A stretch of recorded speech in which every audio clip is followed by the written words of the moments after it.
Stillborn for Life, a novella by Valerie Stevens. Chapter 16. I was at my final graduation where I would receive my documents, one in art and the other in philosophy. It seemed to be yesterday that I had been freshman, and yet sometimes I felt as if my body, mind, and soul had lived far longer than 27 years what I suggested. I searched the crowd for a face and couldn't find it. I would always search for her, perhaps even after I found her with someone else. Although I had taken on an assistant clergy position at Father Ralph's church years previous and had access to all the warmth and love of God of the church community, I still felt a little empty. Yet I wondered if anything was indeed missing, or if perhaps it was more again not being accustomed to having so much in such abundance. Yet still, there was something always nagging at my conscience. But I wasn't yet ready to fully examine or confront them. Therefore, I concluded after my graduation that I would take some time off from the church duties and put myself full scale into some painting. For the first few days, I began to feel like my old self again. Yet, on one of those days, a revelation had been unearthed. I realized that since I had taken a vow to myself to live only for a good cause all those years back, I always felt somewhat disingenuous, as if I was vapid, just going through the motions. Furthermore, it was also on that day that I decided to re-adorn the old skin and begin living for blood.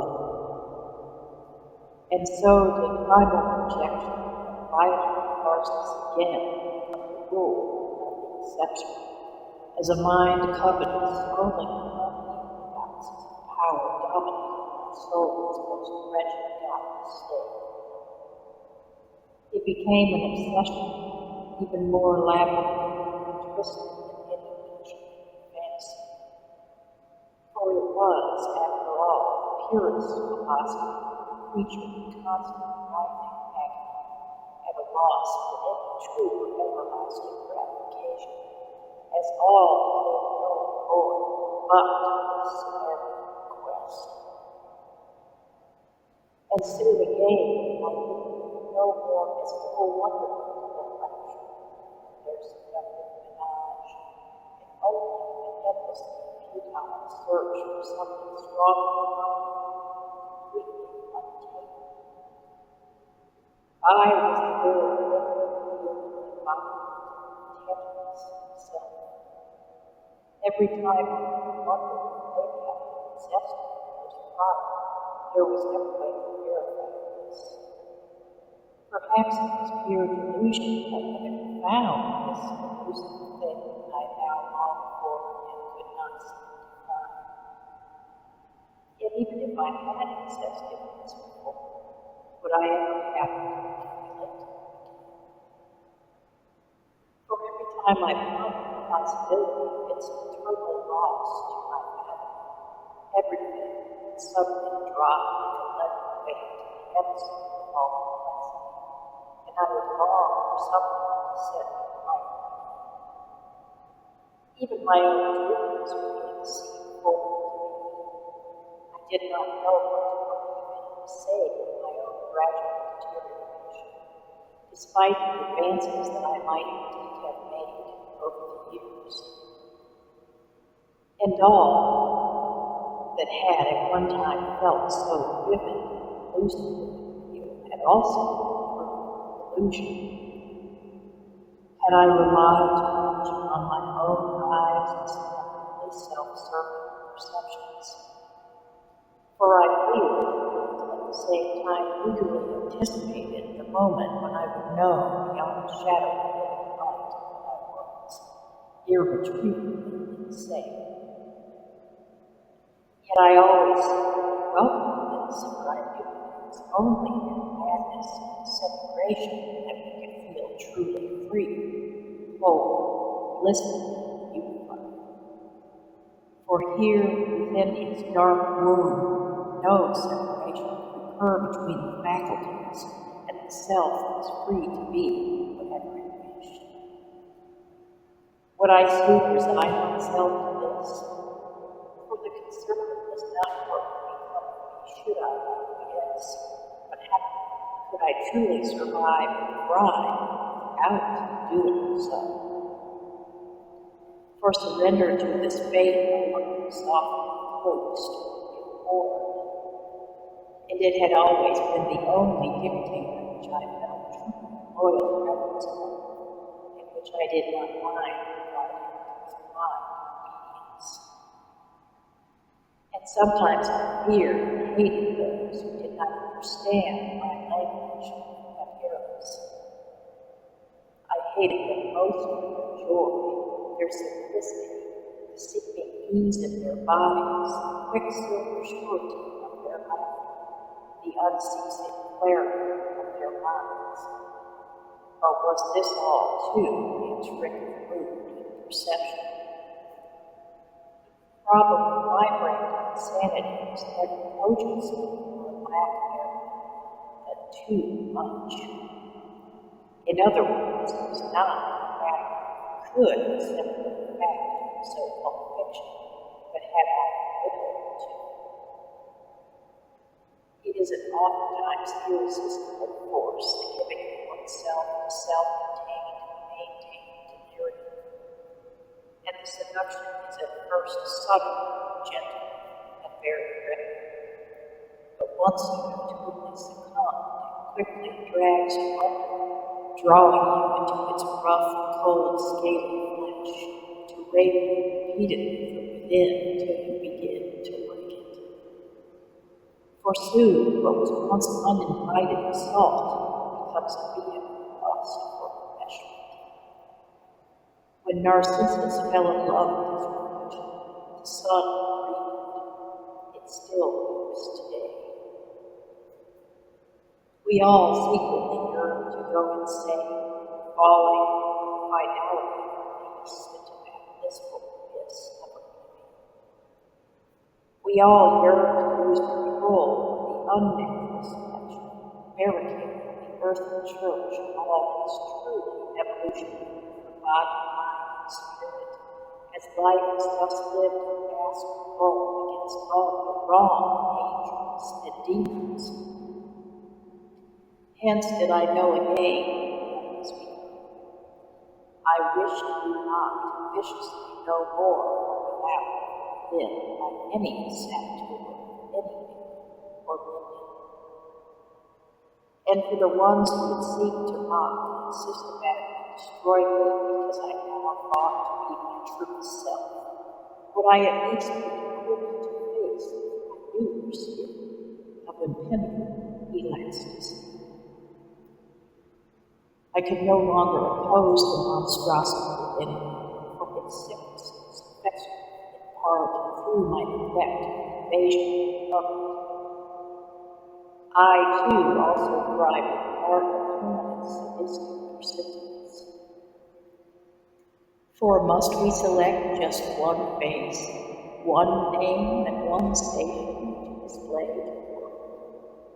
I was every one. This extreme diffusion of identity was paradoxically the only way I could know with certainty who I was. It had been raining ahead for the past 15 years, and my back was still up against the same metal pole.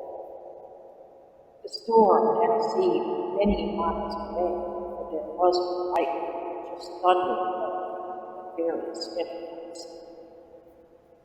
The thunder was in the hearts of those of us who sought out the storm, only to then just as quickly seek shelter beneath the shabby, dilapidated buildings of indifference.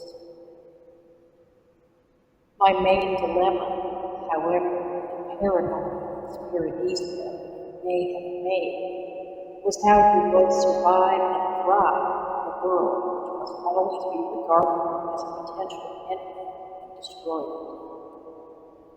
Yet the answer was, how could I not live in a world which sought to destroy me? For those like me, screamed on the inside, yet were nary granted the voice which others were. Hence, the reinforcement of our outcast position through the seeking of other means of purgation. It had always been about survival of the misfitest. Yet I was coming to see how only love, gentleness, kindness, and virtue are the things which truly preserve, while aiding in the full actualization of each human entity. But night after night I would awaken in some solemn stratosphere, where reason would become the loathsome lie, the figurehead raging its vast enterprise. For such sapience and impartiality that required of my human heart far more than they themselves had to compensate. And I wondered if the human essential could either survive or fully live without the safeguard of such damning dialectics.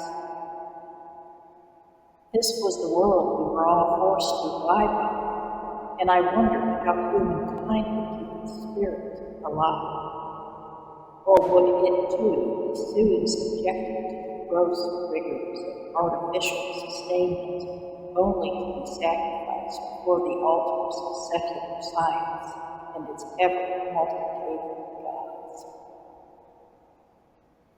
For this was just it. I could not stand the deceit which I was admonished I must commit to be deemed legit. My main hope was that I could find a way to reconcile without compromise primitive hope with the neoteric growth first, and thus reach true sublimity and freedom. However, I sensed that perhaps this task would never be achieved in my lifespan. Yet I still felt as if I was waiting for the true life most of the time, although I came to see how this was not altogether common amongst humans. A life, that whispering attention which we all cohabit with daily, as it tickles the soft pink underbelly of the animated heart. And then, with our ragged respiration of life, dualistically extinction, pulsating organic engine of human navigation and circumnavigation, relaying to the inevitable that old familiar movement from our reptilian past, that dark, hovering cloud which we so often alluded to as it bruised up its bothersome, cold, drumming thunder of toxic rain. But first, yes, first, that fine flash of electric light so indescribably bright, illuminating all your own pathways from the nanosecond. Yet still, this nanosecond proving more than enough for the ever-eidetic soul to retain the imprint of yet another enticingly fascinating disk-cryptic labyrinth.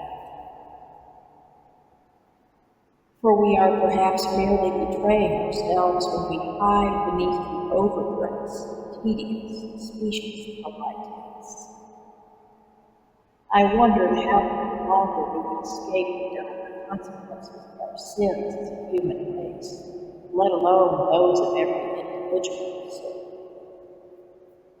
But those sins do seem to always get the most attention, as my conscience kept attempting to rouse mine.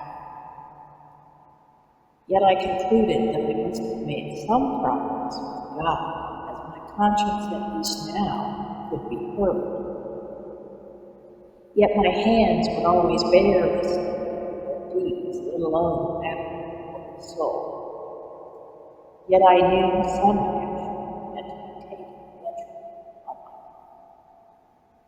For every day I peered into the mirror and saw nothing but shock and sensitive image of my hypocrisy as my eyes roved with earnest agitation up and down my reflection, and I sought to no avail to find all usual purposes and guises in their place.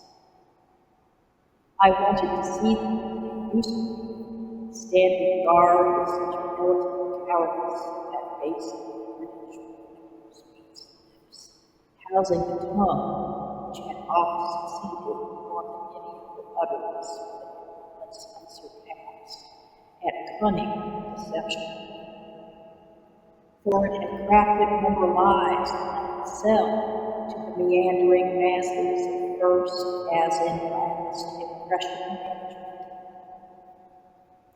And those lips which had spoken of love and peace, while resenting their seeming ability to express to everyone how they saw just as much eloquence and beauty in hatred and violence. For it all begins in the mind, and if only others knew what I knew, then I could perhaps be redeemed. Then would they all, one by one, my prodigal brothers and sisters, equitable prostration, and perhaps together, with wills combined, would God finally surrender his grasp upon heaven and hell, and, removing his mask of omnipotence and righteous wrath, be stolen from his throne to reveal himself as no more than the force behind all which had brought us here. For then we might come to appreciate eternity as we lamented all the time space we had squandered. We still believed in our own deification. For now we can finally see how the work we had struggled for so violently all along already. And I hoped in the end that I could be just as blessedly broken as how I had set myself apart in order to keep myself together would become the means to the beginning of my sweet and slow rapture. For only then would I know just how beautiful I was, standing there naked, shorn and trembling before my God. Thus did I finalize my decision, and it would be the kindest thing I had ever done for anyone, most of all, myself.